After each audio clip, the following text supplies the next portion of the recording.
오늘 하나님의 말씀은 우리 고린도후서 6장 16절입니다.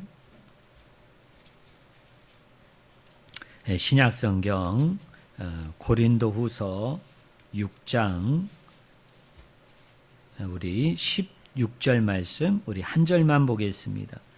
제가 가지고 있는 성경책은 신약성경 292쪽입니다. 292쪽 고린도후서 6장 16절입니다. 우리 한 절밖에 안 되니까 우리 한번 같이 읽겠습니다. 고린도후서 6장 16절 우리 합독합니다. 같이 읽습니다. 하나님의 성전과 우상이 어찌 일치가 되리요? 우리는 살아계신 하나님의 성전이라. 이와 같이 하나님께서 이르시되 내가 그들 가운데 거하며 두루 행하여 나는 그들의 하나님이 되고 그들은 나의 백성이 되리라. 아멘. 제가 혼자 다시 한번 읽습니다. 하나님의 성전과 우상이 어찌 일치가 되리요?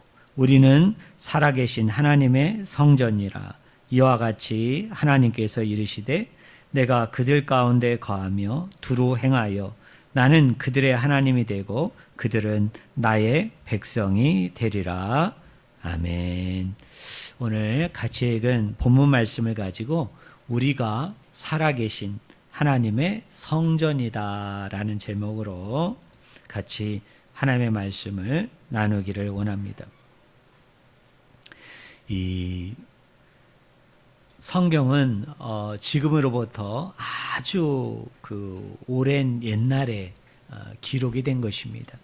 여러분 시대로 얘기하면 현대도 아니고요. 그렇다고 근대도 아니죠. 또 여러분 중세도 아닙니다. 어떤 의미에서는 초기 시대도 아닌 것 같습니다. 이 성경은 언제 기록이 되어졌느냐면 아주 고대 아주 오래된 옛날에 여러분 이 성경이 기록이 되었습니다.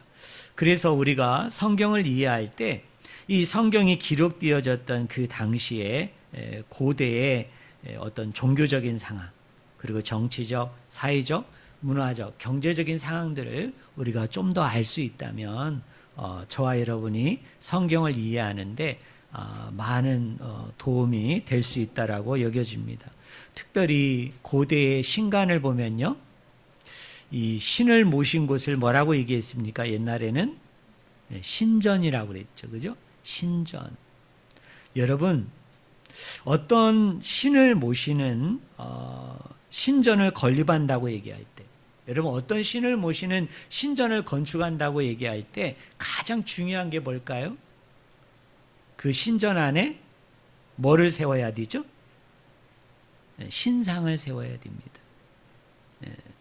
여러분 아무리 건물이 화려하고 건물이 웅장하고 아무리 건물이 뛰어나다 할지라도 그것이 신전이 되려고 한다면 다른 많은 것도 필요하지만 가장 핵심이 되는 것은 가장 있어야 되는 것은 그 신전 안에 뭐를 모셔야만이 신상을 모셔야만이 그 신상을 중심으로 건물을 지어가지고 그것을 고대 사람들은 뭐라고 부릅니까? 누구누구의 신전이다. 어느 신을 모시고 있는 신전이다. 이렇게 그 사람들은 생각을 했다는 겁니다. 그러니까 우리 여호와를 믿는 이 사람들을 제외하고 이 고대 근동 지방에 많은 신들이 있었어요. 근데 이 신들은 각자 뭐가 있었겠습니까? 이 신들을 모신 여러분 신전이 있었어요. 그리고 그 신전에 가장 거룩하다고 여겨지는 그 중심에는 가장 깊은 곳에는 그 신전을 대표하는 뭐를 세웠습니까? 그곳에 신상을 만들었겠죠. 하지만 놀라운 것은 뭐냐면 우리 여호와를 믿는 하나님을 믿는 우리 일반적으로 얘기하면 하나님의 종교라고 얘기할까요? 여호와를 믿는 뭐라고 그럴까요? 그 유대인이라고 그럴까요? 이스라엘 백성들은 그 신전 안에 뭐가 없을까요? 신상을 만들지 않았어요. 여러분 신상을 두지 않았습니다. 그 이유가 뭐냐면 출애굽기 20장 4절에 보니까 하나님께서 10가지 계명 중에 이런 계명을 주셨습니다. 제가 읽어드릴게요. 너를 위하여 새긴 우상을 만들지 말며 또 위로 하늘에 있는 것이나 아래로 땅에 있는 것이나 땅 아래 물속에 있는 것에 어떤 형상도 뭐하지 말라? 만들지 마라 그랬어요. 그래서 여러분 우리 구약 성경에 보면 뭐 솔로몬의 성전이라든지 나중에 바벨론 포로 이후에 돌아온 사람들이 세운 성전이 무슨 성전이라고 그랬어요? 수룹 바벨 성전이라든지 또는 예수님 당시에 막 지어져 가고 있는 성전이 있었죠. 그게 무슨 성전입니까? 헤롯 성전이 있었어요. 그런데 그 성전에 들어가 보면 세상적으로 얘기하면 이 성전은 신전하고 같은 거잖아요. 신을 모신 곳이. 성전이나 신전이나 우리가 일반적으로 얘기하면 같은 의미죠. 물론 이걸 신앙적으로 또 복음적으로 말씀적으로 얘기한다면 약간 차이와 구별이 있겠지만 그러나 하나님의 성전에 가보면 저 이방신들처럼 신전은 있는데 성전은 있는데 그 차이가 뭐예요?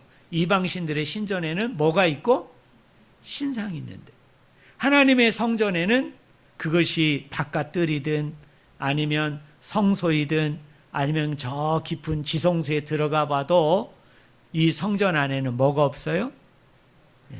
신전이 없어요. 아니 신상이 없어요. 그래서 한 번은 이런 일이 있었어요. 그 바벨론이라는 나라가 이 남유다를 이제 침공을 해서 침략을 해가지고 여호야긴 왕 때 1차 침공을 했어요.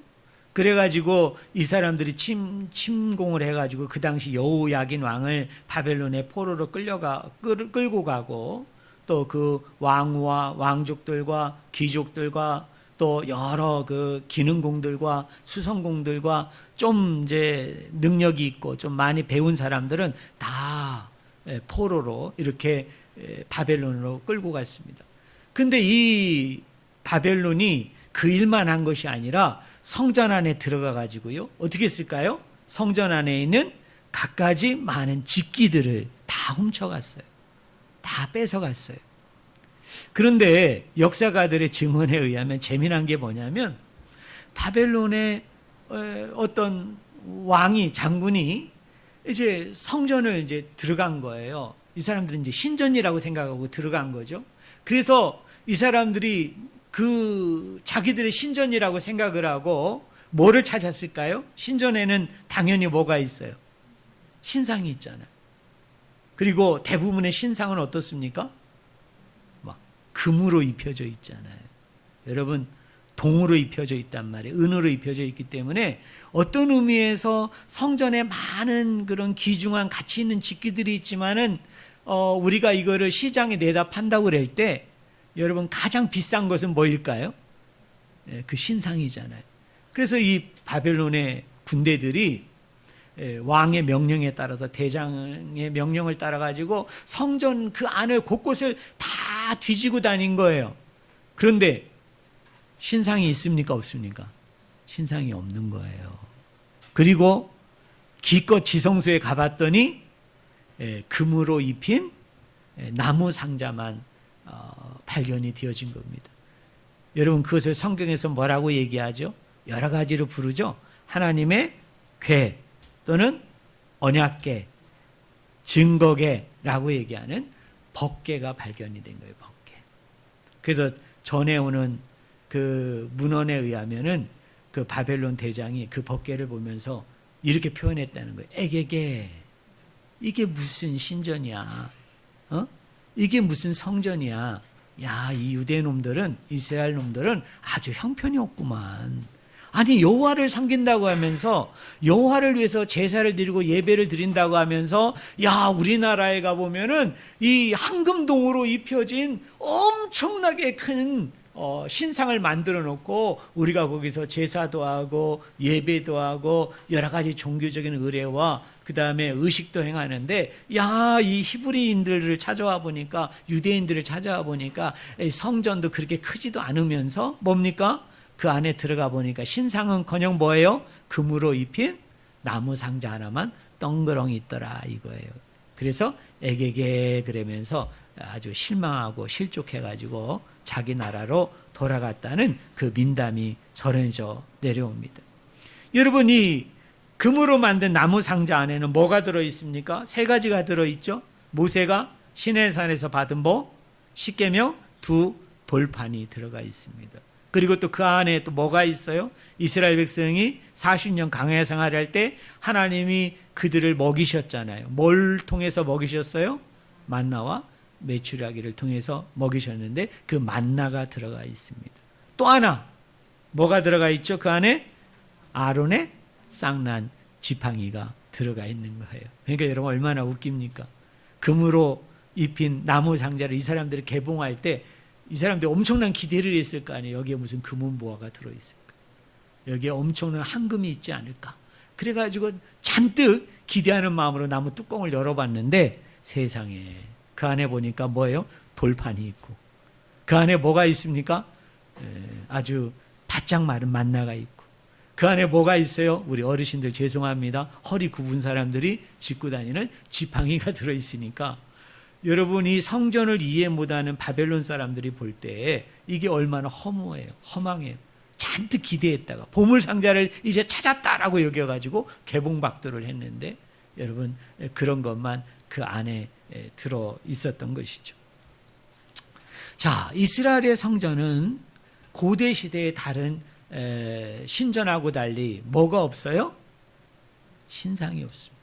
그럼 우리 성도님들에게 한번 물어볼게요. 왜 신상을 만들지 않았을까요? 왜 여러분 신상을 조각하거나 만들어서 여러분 그곳에다가 왜 이렇게 거치를 시키거나 아니면 뭐 어떻게 이렇게 만들어서 놓으면 되잖아요.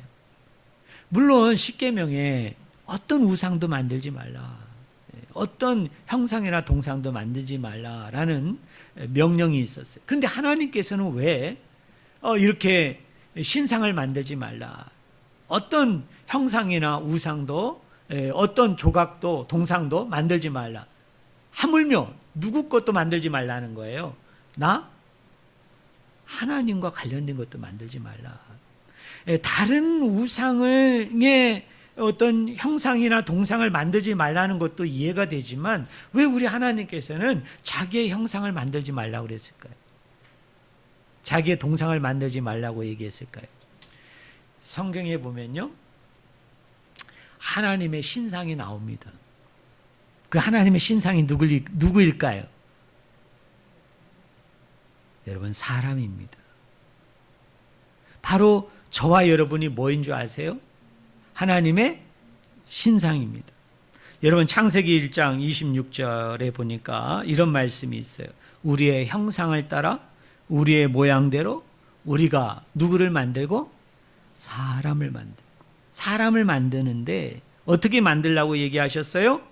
형상을 따라서 또 뭐예요? 모양대로. 누구를 만들라고요? 사람을 만들고. 그러니까 우리 사람이 거꾸로 얘기하면 뭐죠? 하나님의 형상입니다. 우리 사람이 거꾸로 얘기하면 뭐죠? 하나님의 모양이에요. 자, 좀 더 깊이 들어가겠습니다. 이 모양이라는 단어는 히브리어 원어로 테무트입니다. 테무트. 이 테무트라는 단어는 무슨 뜻을 가지고 있느냐면 닮았다입니다.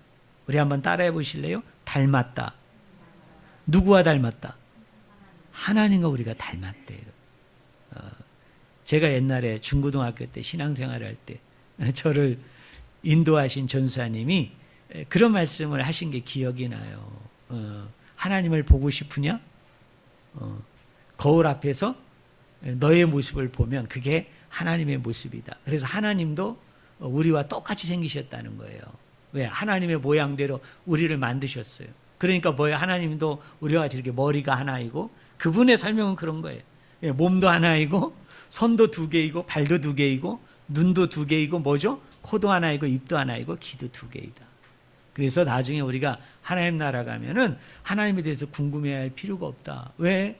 우리와 비슷하게 생겼어요. 우리와 거의 똑같이 생겼다. 이렇게 얘기하는 거예요. 근데요, 여기에 모양대로 데모트 닮았다라는 것은 그런 걸 얘기하지 않습니다.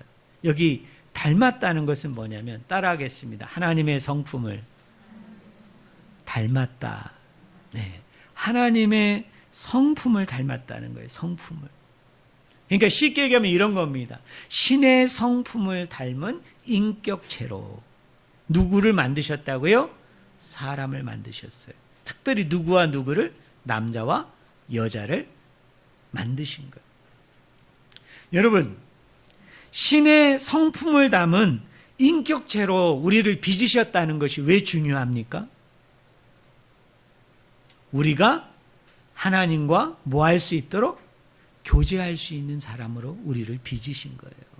또 사람과 사람이 인격체로 만났기 때문에 서로 뭐예요? 교제하고 서로 연합하고 서로 하나 될 수 있도록 하나님께서는 특별히 인간을 그렇게 빚으신 거예요.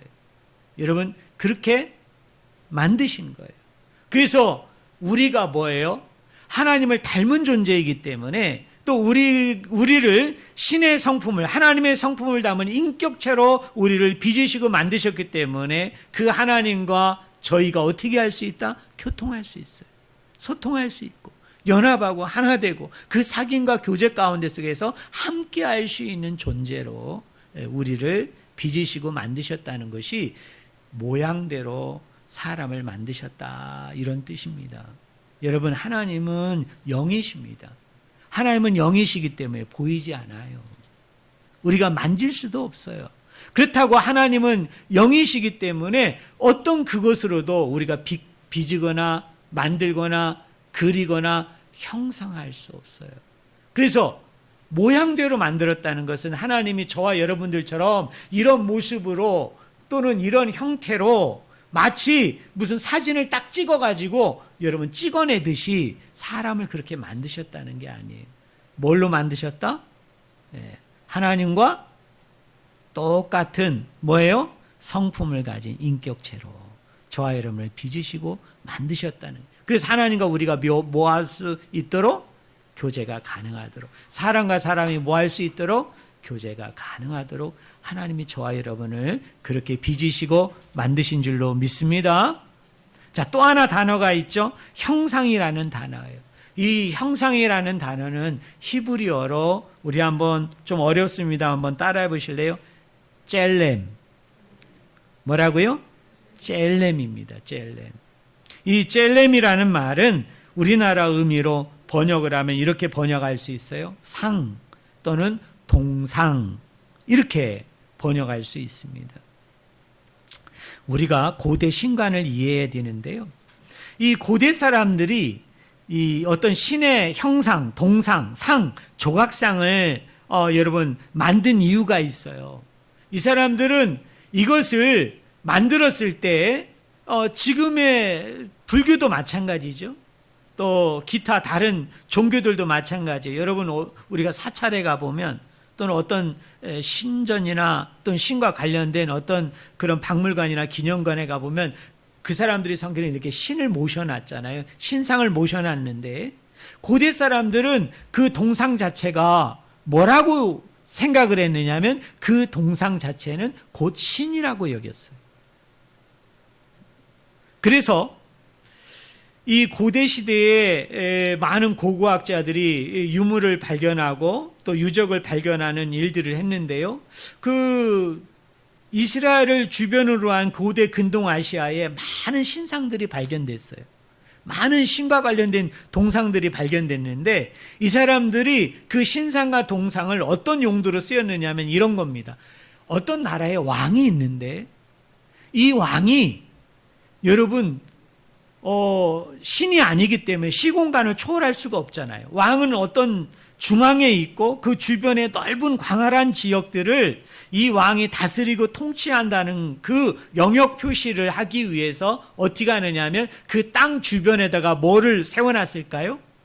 이 왕의 동상을 갖다가 그곳에 세워놓은 거예요. 그러면 사람들이 그 동상을 보면 무슨 생각을 했을까요? 그 왕을 떠올리는 거예요. 그리고 뭡니까? 그 동상이 있는 그것이 경계를 표시하는 것이기 때문에 이곳까지 이 왕이 뭐한다? 다스리고 통치하는 그 영역으로 고대 사람들은 그렇게 생각을 했다는 거예요. 이 형상이라는 말이 바로 그와 똑같은 말입니다. 하나님께서는 저와 여러분을 형상으로 만들었다는 것은 뭐죠? 하나님의 대리자로, 하나님의 통치자로 저와 여러분을 빚으시고 만드셨다라는 의미를 가지고 있는 게 뭐예요? 그게 첼렘이라는 단어입니다. 자, 우리 성도님들 여기까지 한번 정리해 볼까요? 자, 하나님의 성전에는 신상이 있다 없다? 신상이 없어요. 왜 그렇습니까? 오늘 저와 여러분이 하나님의 신상입니다. 자, 두 가지 단어가 쓰입니다. 하나는 모양이라는 단어, 하나는 형상이라는 단어예요. 자, 모양은 뭐냐? 신의 성품을 가진 인격체로 저와 여러분을 만드셨다는 거예요. 자, 형상이라는 건 뭐죠? 하나님을 대표하는, 하나님을 대리하는 통치자로 저와 여러분을 빚으시고 만드셨다는 거예요. 그런 의미에서 우리가 뭐예요? 하나님의 신상입니다. 자, 그러면 저를 보세요.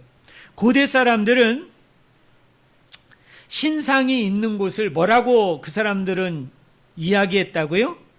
신전이라고 얘기했잖아요. 자, 그러면 이제 결론에 이를 수 있지 않습니까? 자, 우리가 하나님의 신상이에요. 하나님의 형상이에요. 자, 그러면 우리가 있는 곳이 곧 뭐가 될 수 있을까요? 어렵습니까? 다시 한번 얘기할게요. 우리가 고대 시대로 돌아가서 생각하셔야 돼요. 지금의 마인드와 지금의 생각으로 우리가 성경을 보시면 안 돼요. 고대 사람들이 1차 독자이기 때문에 그들의 배경 안에서 우리가 성경을 이해해 보자고요. 자, 고대 사람들은 신전을 지을 때 신상을 아주 중요시한다고 그랬어요. 왜? 그 신상이 있는 곳이, 그 신상이 모셔져 있는 곳이 곧 뭐라고 생각했어요? 신전이라고 여겼다고요. 왜? 그 신상이 곧 신이기 때문에. 신이 그곳에 임재하고 신이 그곳에 함께하고 있기 때문에 그들은 그 신상을 바라보면서 뭐예요?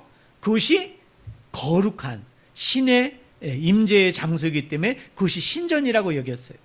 자, 하나님은 저와 여러분을 신전으로 만들었어요. 그것이 모양이고 그게 형상이라는 말인데, 자, 우리가 신전이니까, 우리가 신상이니까 우리가 있는 곳이 곧 뭐일까요?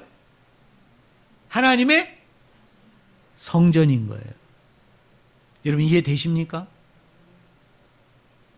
당연히 하나님의 법궤가 모셔 있는 곳이 하나님의 성전이죠. 왜? 그 법궤는 하나님의 임재의 상징이에요. 그리고 그곳에서 하나님과 인간이 만나잖아요. 근데 그곳만 성전이 아니라는 거예요. 하나님께서는 이스라엘 백성으로 하여금 왜 신상을 만들지 않게 했느냐면, 왜 하나님의 형상을 빚어서 이곳에 세우기를 원치 않으셨느냐면, 우리 하나님은 이 성전 안에만 가두어져 있는, 이 성전 안에만 임재하고 그곳에 가야만이 그분을 만날 수 있는 그런 하나님이 아니라는 거예요. 우리 하나님은 다른 고대의 신과는 다르게 뭡니까?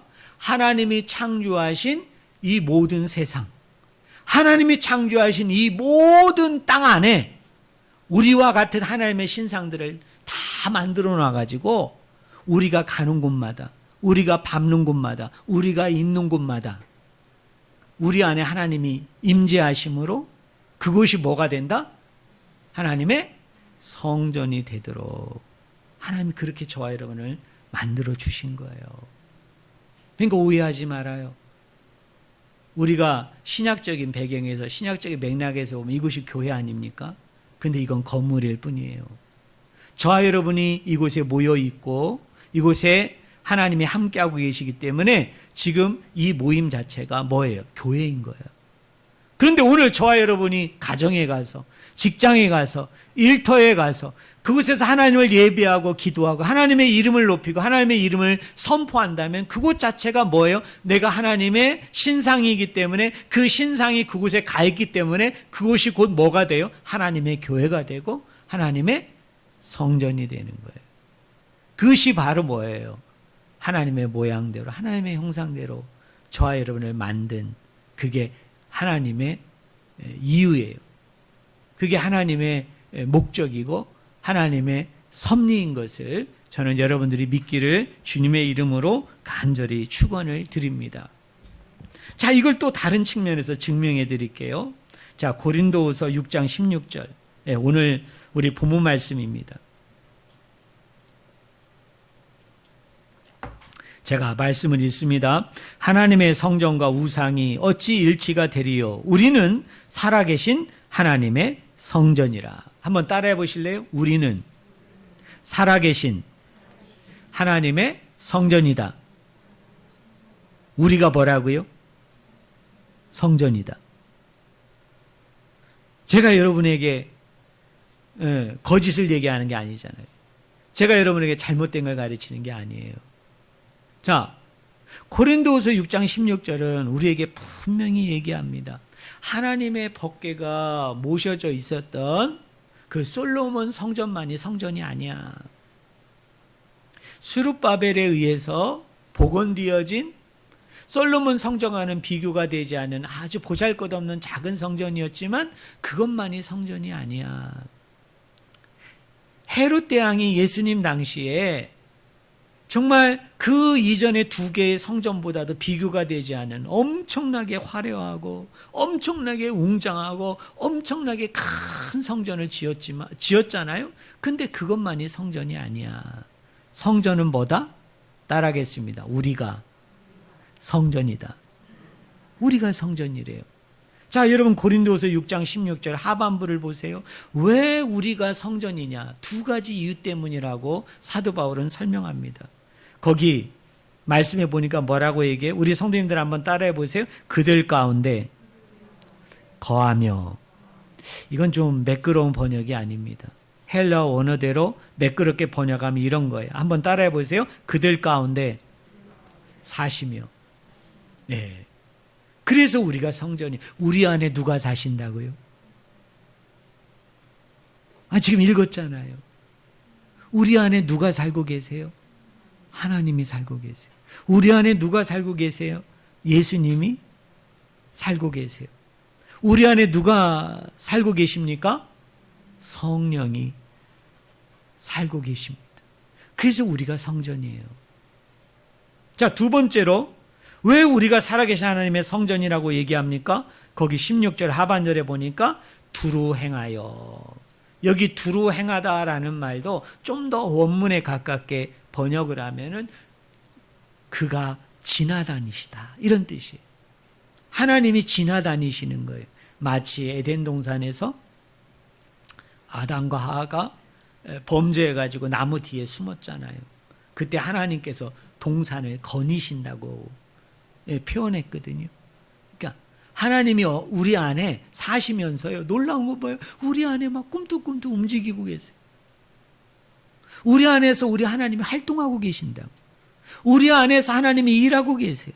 우리 안에 이 하나님께서 활동하고 계세요. 역사하고 계세요. 그래서 우리가 뭡니까? 하나님의 성전이에요. 우리가 하나님의 전이에요. 우리가 교회입니다, 여러분. 저는 여러분들이 이것을 꼭 믿으시기를 주님의 이름으로 축원을 드립니다. 우리 성도님들 이 새해에 이걸 기억하세요. 우리가 뭐다? 우리가 성전이다. 우리가 뭐다? 우리가 교회예요. 그 이유는 두 가지다. 바울에 의하면은 우리 안에 누가 살고 계시고 하나님이 우리 안에 살고 계신다. 근데 살고 계실 뿐만 아니라 우리 안에서 움직이신다. 운동하신다. 역사하시는 거예요. 활동하시는 거예요. 우리를 이끄시고 우리를 붙잡아 주시고 우리를 친히 인도하시고 우리 가운데 속에서 함께하여 주시는 거예요. 그렇기 때문에 우리가 뭐예요? 우리가 성전. 우리가 찾지는 않겠습니다만 고린도전서 3장 17절에도 사도 바울이 비슷한 말을 합니다. 한번 들어보실래요? 누구든지 하나님의 성전을 더럽히면 하나님이 그 사람을 멸하시리라. 뭐를 더럽히면? 성전을 더럽히면 하나님이 그 사람을 어떻게 하시겠다고요? 멸하시겠다. 근데요, 이걸 헬라어 원어 성경을 보면요, 더럽히다는 말과 멸하다는 말이 같은 단어예요. 뭐와 뭐가 같은 단어라고요? 더럽히다, 멸하다. 근데 우리나라 성경은 다른 단어잖아요. 더럽힌 건 더럽힌 거고 멸한 건 멸한 거잖아요. 그래서 우리가 원어 공부를 좀 해야 되는데요.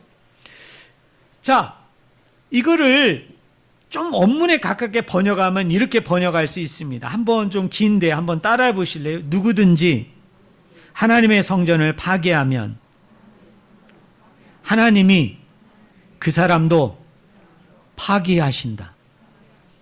이게 무슨 뜻일까요? 성전과 우리가 같다는 거예요. 성전이 파괴되면 우리도 파괴돼요. 여러분 믿으십니까? 왜요? 우리가 성전이기 때문에. 여러분 이게 얼마나 대단한 은혜인 줄 아세요? 하나님이 우리의 성전이 되어주시는데, 예수님이 우리의 성전이 되어주시는데, 또한 우리가 하나님의 성전이 되도록 하시는데, 우리가 예수님의 성령님의 성전이 되도록 하시는데, 너와 성전은 따로 떼어놓고 생각하면 안 된다는 거예요.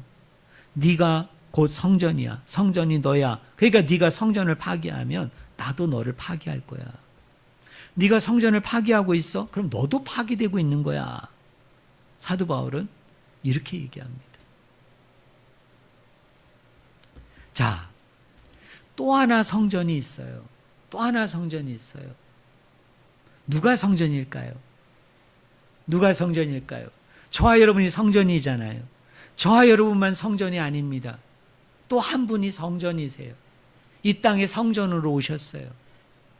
요한복음은 예수님의 성육신은 어떤 사건으로 얘기하느냐? 예수님이 이 땅에 장막을 치셨다. 성막을 치셨다. 예수님 곧 스스로가 성전이 되신 사건이 예수님의 성육신 사건인 것을 요한복음 1장 14절은 우리에게 이야기합니다. 자, 제가 그걸 여러분에게 말하려고 해요. 이걸 살펴보기 전에 예수님이 직접 이런 말씀을 하셨어요.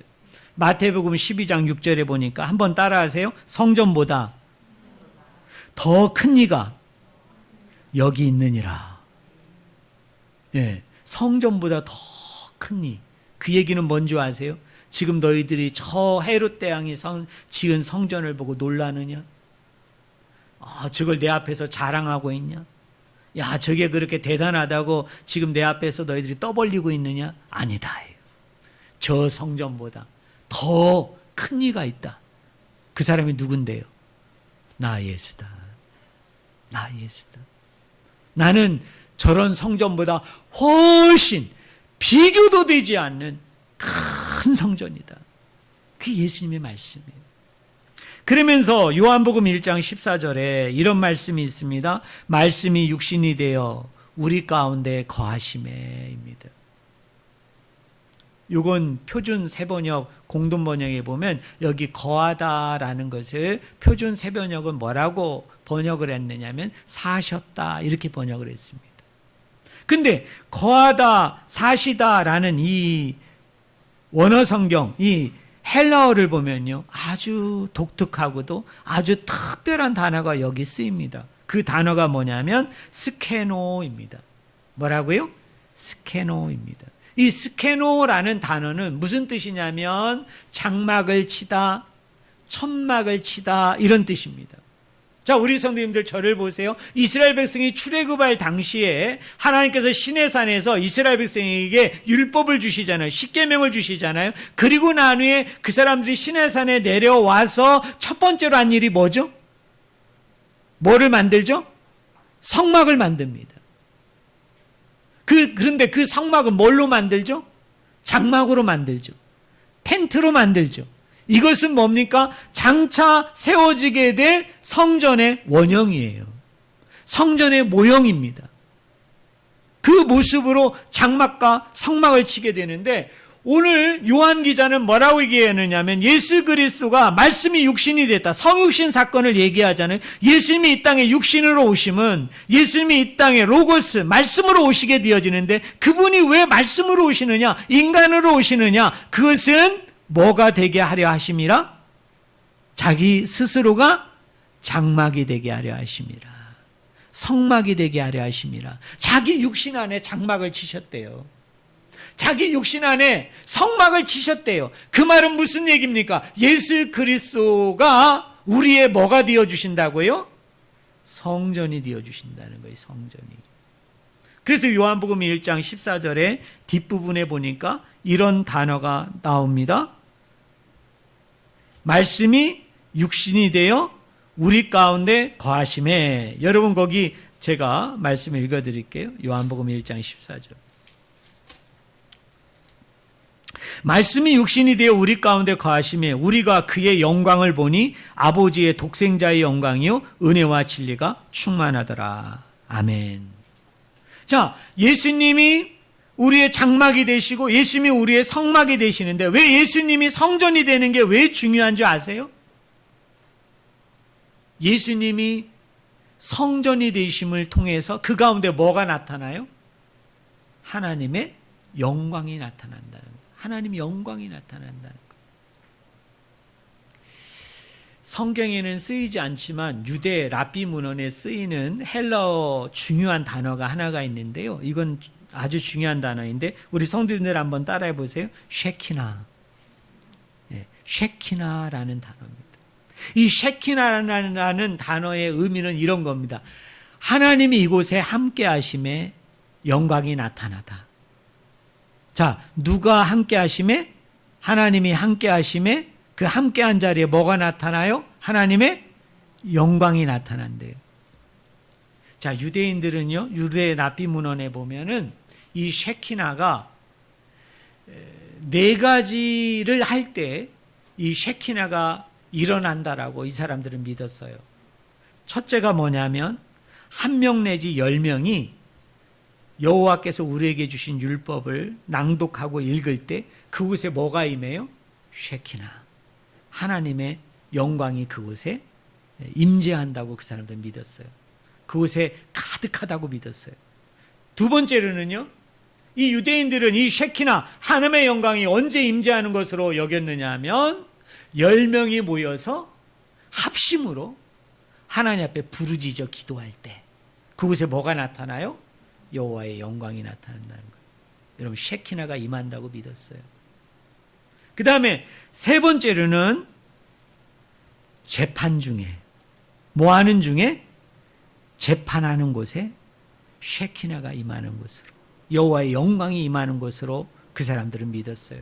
마지막 네 번째가 뭐냐면 어떤 하나님의 사람이 병상에 누워서 자기의 병이 낫기를 간절하게 울부짖어 기도할 때 그 침상에 그 환자의 몸에 뭐가 임해요? 쉐키나. 하나님의 영광이 여러분 임한다고 믿었어요. 저는 서울 우리 교회가 쉐키나가 임하는, 그래서 하나님이 임재하심으로 이곳에 하나님의 영광이 가득해지게 되는 그런 은혜와 축복이 이번 새해에 차고 넘치기를 주님의 이름으로 축원을 드립니다. 유대인식으로 얘기하면 네 가지잖아요. 우리가 열심히 뭐 할 때, 말씀을 들을 때, 여러분이 20분 공동체 성경 읽기, 우리 어제 우리 신약 성경을 마쳤잖아요. 이제 오늘서부터 우리가 구약 성경 창세기부터 말라기까지 다시 우리가 20분 공동체 성경 읽기를 할 텐데 벌써 우리 교인들이 다 이독을 하셨더라고요. 우리 1년이면 성경 1독씩 다 떼고 있잖아요. 여러분이 그렇게 여러분 퐁당 앱을 통해서 여러분 그렇게 말씀을 들을 때, 그죠? 말씀을 내가 눈으로 같이 읽을 때 그곳에 뭐가 임해요? 쉐키나가 임하는. 또 하나 뭡니까? 우리가 모여서 합심으로 10명이 모이면 좋겠지만 그러나 너무나 감사한 것은 신약 성경을 보니까 두세 사람이 내 이름으로 모인 곳에도 내가 함께 하겠다고 얘기했으니까 우리가 모여서 하나님 앞에 부르짖어 기도할 때 그곳에 쉐키나 하나님의 영광이 임하는.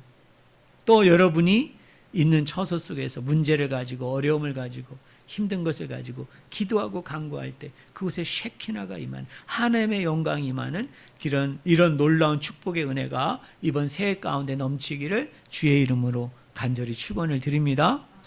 근데요, 이것보다 더더욱 큰 은혜가 있어요. 예수 그리스도가 우리의 성전이 되어주심으로 그곳에 뭐가 임해요? 영광이 나타난다는 거예요. 여러분, 영광이 그 예수 그리스도 안에서 함께 한다는 거예요. 그런데 놀라운 건 뭐죠?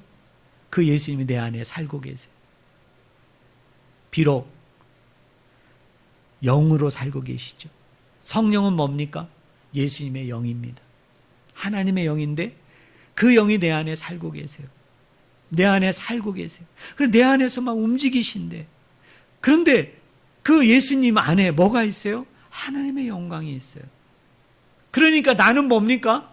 예수님을 모시고 살잖아요. 예수님이 내 안에 살잖아요. 예수님 내 안에 임재하고 계세요. 근데 이 예수님만 내 안에 임재하는 것이 아니라 그 예수님 안에 나타난 영광, 그 예수님 안에 함께했던 그 영광이 그대로 내 안에 하나님의 영광으로 이 몸이 거룩해진대. 이 몸이 영화로운 몸이 된대. 이 몸이 영광된 몸이 되어진다는 거예요. 그게 우리예요, 우리. 여러분, 이걸 믿으세요? 내가 뭐를 해서가 아니에요. 여러분, 내가 하나님 앞에 뭔가를 드리고 내가 하나님 앞에 뭔가를 힘쓰고 노력하고 막 그래서 되는 거 아니에요. 정말 잘못된 것 중에 하나는 이 쉐키나가 대부분 옛날에 어디에서 많이 인용이 되어졌느냐 하면 교회를 건축하는 거예요. 교회를 건축하고 나가지고 그 교회를 입당 예배 드릴 때 그 교회를 이렇게 하나님 앞에 봉헌하는 그런 예배를 드릴 때 우리 교회 안에, 이 건물 안에 하나님의 쉐키나가 영광이 임재할 줄로 믿습니다. 뭐 이런 얘기 너무 많이 들었어요. 진짜 오해해도 너무 오해하는 거죠. 무슨 그 건물 안에, 그 건물이 뭐 그리 대단하다고 그곳에 무슨 쉐키나가 임합니까? 아니에요. 하나님의 쉐키나는 저와 여러분에게 임합니다. 우리 안에 임해요. 우리 안에. 쉐키나, 하나님의 영광을 주시옵소서 기도 안 해도 돼요. 예수 그리스도를 믿는 순간에 하나님의 영이 내 안에 옵니다. 주의 영이 내 안에 오세요. 그리고 이분이 이 안에서 막 활동하시면서 운동하시면서 함께하고 계세요. 그 순간에 이미 예수 그리스도 안에 나타났던 그 영광이 내 안에 가득하여지는 거예요. 내 안에 차고 넘치는 거예요. 저는 이것을 여러분이 믿으셨으면 좋겠습니다. 자, 두 가지입니다. 자, 한번 따라해 보실래요? 내가 하나님의 성전이다. 다시 한번 따라하세요. 내가 하나님의 교회다. 그러니까 함부로 놀리시면 안 돼요. 내 몸을 함부로 굴리시면 안 돼. 내 몸은 너무 존귀한 몸이에요. 내 몸은 정말 소중한 몸이에요. 엄마 아버지가 나를 낳아줘서가 아니에요. 세상 사람들로 얘기한다면 내 자존감을 높여가지고 그렇게 해서 되는 게 아니에요. 이 몸은 너무너무 귀한 몸이에요. 왜? 이 안에 하나님이 살고 계시고 이 안에 하나님이 지금 활동하고 계세요. 또 하나 우리 한번 따라해 보실래요? 내가 하나님 영광이다. 따라해 보세요. 내가 예수님의 영광이다. 쉐키나. 여러분, 이 단어 정말 잊지 마세요. 성경에는 안 나오는 단어예요. 쉐키나. 예수님이 있는 곳에, 하나님이 있는 곳에 영광이 나타난다. 내 안에도 영광이다. 여러분, 내가 영광이에요. 내가 영광. 다른 게 영광이 아니에요. 저는 이 축복된 은혜, 이 하나님의 놀라운 사랑을 깨닫고 작년 한 해 너무 힘들었잖아요. 어려웠잖아요. 코로나라는 것 때문에 마음껏 모이지도 못하고 우리가 대면해서 막 뭔가를 하지를 못하고 많이 위축되어 있었잖아요. 또 경제적으로 또 여러 가지 형편상 우리가 참 어려운 시기를 보냈는데 뭐 오늘 아침에도 뉴스를 보고 오늘 아침에도 제가 이렇게 소식을 들어보니까 올해도 힘들다는 거예요. 올해도 잘 견뎌야 된다는 거죠. 그렇지만 우리가 위축되지 않고 우리가 이런 가운데 속에서도 힘을 얻고 용기를 얻고 담대할 수 있는 것은 내가 하나님의 전이다. 내가 하나님의 교회다. 그리고 내 안에 하나님의 영광이 같이 하고 있다. 그만큼 나는 귀한 존재, 가치 있는 존재. 이 소중한 나의 몸을 소중하게 다루시고 감사하고 기뻐함으로 넉넉함으로 너끈히 한 해를 이기는 이 귀한 은혜가 저와 여러분들 가운데 날마다 넘쳐나기를 주님의 이름으로 간절히 축원을 드립니다. 여러분, 2023년도 우리 표 한번 보실래요? 우리 한번